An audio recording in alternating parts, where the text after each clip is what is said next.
I'm Ash Minnick, and this is Club Auspex, the show where we look into the unseen and chat with our players after New York by Night. We've just seen New York by Night, Season 1, Episode 4, and I have with me today Shayne Eastin and Alex Ward. Hi. Hi. Okay, so we'll start off, surface level. Oh my gosh, hi Shayne. Hello. Welcome. Hi. You're back. You're back for those folks at home who may not be as familiar with you as we are. Tell me a bit about yourself. What's your background? What brings you to Vampire? Oh, hello. Well, I'm Shayne Eastin, and I was in LA by Night, actually, and I had a lot of great scenes with this guy in LA by Night. And We didn't like each other. We didn't like each other. Yeah. We like each other okay in real life. In real life, though. it's fine. In real life, we tolerate each So other. not a lot of acting in the dislike in LA by Night. Sure. Sure. Well, that is interesting. We have talked with Alex about the difference between playing Jasper versus playing Isaac. I'd love to know the difference being at the table with each other with these new characters and being, maybe, I'll say slightly less, oil and water. I know you did make some interesting choices when y'all met today. Always make interesting choices. Yeah. Rule. It's really fun. I love playing with the same person as a different character because it opens up a whole new world of choices and different reactions and things like that. And Jasper and Katya were very much at odds, pretty much all the time. And so it was nice to, other than trying to impose my will on somebody, it was nice to have just kind of a less hostile relationship. Absolutely. Yeah. And my character had met them before through Jason, a storyteller, but today I was meeting everybody for the first time, which was really fun. So it was really cool to be able to look across the table at Alex and go, I don't hate you at all. I might. I don't know Eventually. Everyone will eventually. And also, In time. we're good at, I feel like playing with Alex and a lot of people that I played with in LA by Night, it's fun to come back as different characters because I feel like there's kind of this undercurrent of we know how to play tennis with each other in this game. We know how to do the back and forth and how to move it forward and push each other's buttons. It's really fun. Yeah, no, I love it. Was there a different sort of energy at this table with this coterie versus LA? Yeah, absolutely. I think, right? Yeah. There was It's difficult to judge I don't remember what LA by Night Season 1 was versus what this Season 1 is. I remember what Season 5 of LA by Night and Season 4 was, but there was so much we had built up and so much emotions packed into that show. It was so tense all the time, and now this is so different. And so it seems very different, but I'm sure LA by Night Season 1 and this Season 1 were not as different as they appear to me now, if that makes any sense. That is true. You're coming on as an NPC without any baggage. Well, I'm sure all vampires have baggage, but Oh, there's plenty. but not any interpersonal baggage where it's entirely new, it's fresh. You get to sort of build new relationships with these kindred. Fun. It's like a blank slate. Some other fun stuff happened with your character Alex today in the episode, in that Isaac sort of let Seraph redecorate his home. Yeah. And we've gotten a little glimpse of how maybe important possessions are to Isaac. Maybe. just a little bit. So how do you feel Isaac felt about somebody else? Well, he's not necessarily gung-ho about it, but he has ideas, and in order to not give away anything I might be trying to do, he has ideas, and allowing this to happen is a means to an end for him. Okay, I think I see where that's going. That makes sense. That's interesting. That kind of brings up not only in character making decisions and holding back what you're really thinking or what you're really feeling, etc., but also as players, I think both of y'all are navigating some interesting decisions in that, Alex, you've kind of become almost like a lore keeper or like a Wikipedia for the baby vamps at the table. And so every time there's something new, it's like, Isaac, what is this? But how much are you holding back of what you actually know? Like, how do you? Oh, how do I like gauge what to say? Yeah. I'm trying to do it in such a way that doesn't seem like player knowledge, because I have a history with World of Darkness and I know a lot of things. But the way I'm kind of looking at it is, Isaac has been told some things by his sire, but also has figured some things out because he is, while not so good at the interpersonal relationships, he's very observant and watches a lot of things and is a sponge for knowledge in that kind of way. So he's just picked up some stuff. Whether or not it's fully accurate, he doesn't know, or he could be lying. Yeah. So I just try and take the most surface level thoughts on certain things from the World of Darkness and give those, and I don't try and delve too deeply into certain things other than like my own personal observations of what, like, oh, I met this person, they were a Ventru, I noticed this personality trait about that person that applies to all Ventru. Yeah. All right, so he's very, you Yeah. know, puts people in boxes. Puts people in spreadsheets, yes. And similarly, Shayne, so you got to sort of sink your teeth into a Hakata, which is very fun. And Favorite clan? I was a little interested and intrigued at your sort of interpretation of their, we'll say, fascination with death. And I'd love to hear about how you kind of navigated that, and what you decided would how you'd project that out, and like, what did you know before? What did you discover at the table? Oh man, that's tough. I mean, I think for this character, Kat, in a way, death is really what gets her off. Can I say that on this Yes. show? Okay, yeah. Yeah. So I've made a rule.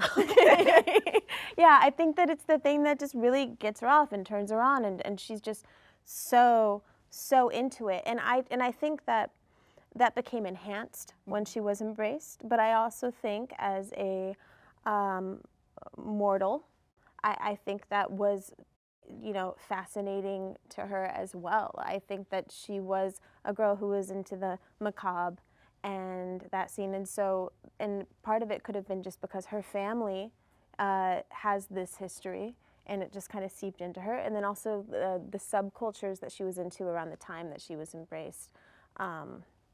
So yeah, that was basically, and then playing with them, it was fun because I was really able to play with that like a cat with the ball of string. I was looking for those moments that would get Kat a little excited and a little happy. So, you know, happy. Happy, yeah, that thing. You know. Yeah, because I think we've Gets it. we've established, unlike the club here, our main cast, none of them have Auspex. No. So I love that. yeah, so it was very much, you know, almost all of the things you had going on, they had no idea. Yeah. Yeah. No, none of us know anything. A lot of us have a lot of crossovers when it comes to power, which is really interesting, and it's become like having to gather information by just like looking in the phone book. Like, it's like, not that phone books exist anymore, but you get what I mean. It's Like been a Dick Tracy vampires. Yeah, it's like, well, we got to find this thing. Well, I guess let's go there and look. We have no way to know unless we stumble into it, which I kind of like. It's really fun, and it's caused us to get into trouble immediately. You need a friend like Kat, really. Yeah. You do. Yeah. And Isaac has zero problem with it. Yeah. How does Isaac feel about the coterie? This is now 4 episodes in. We talked about how you, Alex, discovered a lot of Isaac at the table. Now that we've gotten to know, or you've gotten to know gotten to know Isaac a bit more, you may have gotten to know yourself a bit more. Who knows? Oh, every day. Has Isaac gotten to know more about this coterie and changed his mind at all about them? No, he's very. There's been a couple days time jump in between a few of the episodes, and he's spent those days kind of observing, like when Seraph is decorating, when she's painting, when doing the thing. He's just watched and seen how she deals with that. How he's just been observing every single person of the coterie to try and in his way, understand who they are and what they want and what they're trying to find and all these things. Whether or not he understands why or what the motivation is, but he is dealing with them that way, and he also feels his role that has been kind of thrust upon him, because he is in fact the oldest by very little years, is to kind of show them what they're supposed to be doing in this world, or at least when they have a question, inform them. So he's kind of just around in case something comes up. He doesn't have a lot of, he has his own personal things he wants to do that still exist, even though we've kind of been put on this path. But they haven't yet coincided with what the coterie is trying to do. So he's still doing those things. So in nights where they've been apart, he's been doing his own thing and working, has his own personal life. But I'm sure we'll get into that at some point. And with your character and your character creation. So we've seen this character before. As you said, she was introduced very briefly by Jason. But at that point, you had already created the character. So Jason was referring to the character you created. You got to like build Kat, right? Yes. Jason and I talked about it together. And I didn't want her to be, we all have these kind of ideas. Like, I wanted her to be an on-the-nose Hecata, so obsessed with death, in the mortuary, whatever, but I also wanted to give her her own flavor and style. And so we talked about it, and this is who we came up with. And yeah, she's a little weird and sad. That's a good description. It was a good description. While, like, I always find that in RPGs, there's fun in stereotypes, while not necessarily in real life. Stereotypes can be harmful most of the time, but in RPGs, taking a stereotype or whether it be World of Darkness or another role-playing game, taking the stereotype of a clan, say in Vampire, and then being like, okay, I like this stereotype, but then let's build some stuff around it. Let's put some holes in it. Let's change some things. And that's always really, I like making characters that way, where I take there is the thing that they're known for, but they also like pachinko machines.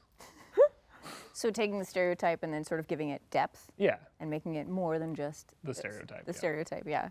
But the stereotype is still true. But yeah. pachinko machines. But yes. I don't know why that's the first thing I thought of.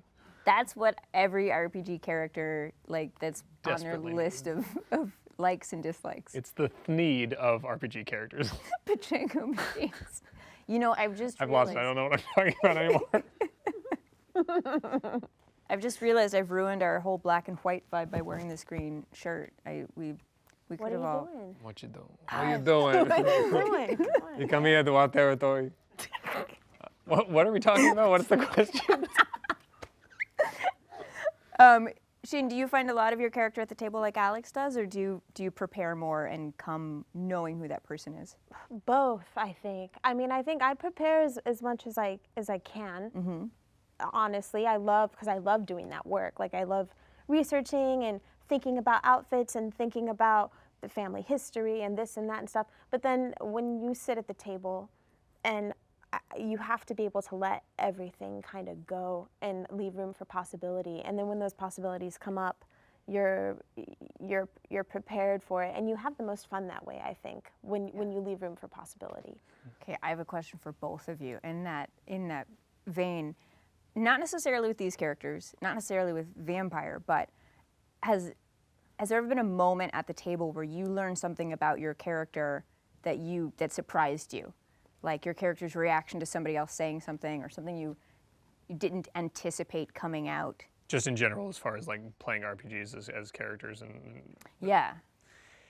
Yeah, there were definitely reactions with Jasper that I didn't expect, and things I didn't expect to do, like ideas that came into my head in the moment that I just went, oh, we're gonna do that. Case in point, starting the whole Chloe debacle at the end of season 1 by writing a note and then being like, oh right, people can recognize handwriting, and that became a story for 5 seasons. Like, it was just, but that was, I had no intention of doing that. My full intention in going into that episode was to sit there quietly the entire time and not say a word. And then at the very end, I was like, I'm gonna do this. And then you drove Chloe crazy. Yeah, and then I drove Chloe crazy. Amazing. I think for me too, using LA by Night as an example, it was when Katya met Victor in his club and they had a scene together.